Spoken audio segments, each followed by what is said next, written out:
اللہ اکبر. یہی پہاڑ، اسی پہاڑ کے بارے میں رسول اللہ صلی اللہ علیہ وسلم نے فرمایا یہ احد پہاڑ مجھ سے محبت کرتا ہے اور میں احد پہاڑ سے محبت کرتا ہوں. یارو اگر پہاڑ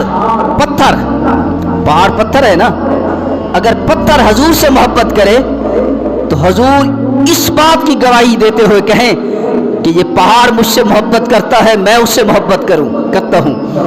پتھر اگر حضور سے محبت کرے تو حضور پتھر سے محبت کرتے ہیں. یارو اگر حضور کا امتی حضور سے محبت کرے تو کیا حضور محبت نہیں کریں گے؟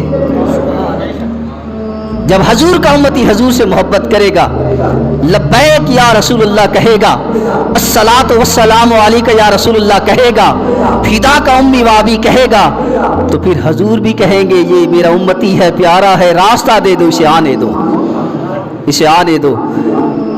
ادھر سے حضرت اویس کرنی یاد کر رہا ہے اور ادھر سے رسول اللہ صلی اللہ علیہ وسلم مسجد نبی میں بیٹھ کر یاد فرما رہے ہیں. یارو وہ ایسے کرنی جس نے ایک مرتبہ بھی حضور کے چہرے کو نہ دیکھا، جس نے ایک مرتبہ بھی حضور کی خدمت میں صحبت اختیار نہ کی، صرف ایک بڑی ماں تھی، ماں کی خدمت کرتا رہا. ماں کی خدمت کرنے کی خاطر رسول اللہ صلی اللہ علیہ وسلم کی خدمت میں حاضر نہ ہو سکا.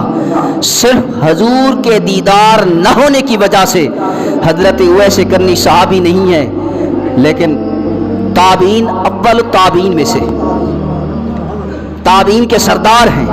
حضرت اویس کرنی وہاں ماں کی خدمت کر کے، ماں کی خدمت کرتے ہوئے اپنے محبوب کو، اپنے نبی کو یاد کر رہے ہیں، یاد بھی کر رہے ہیں، آنسو بھی بہا رہے ہیں.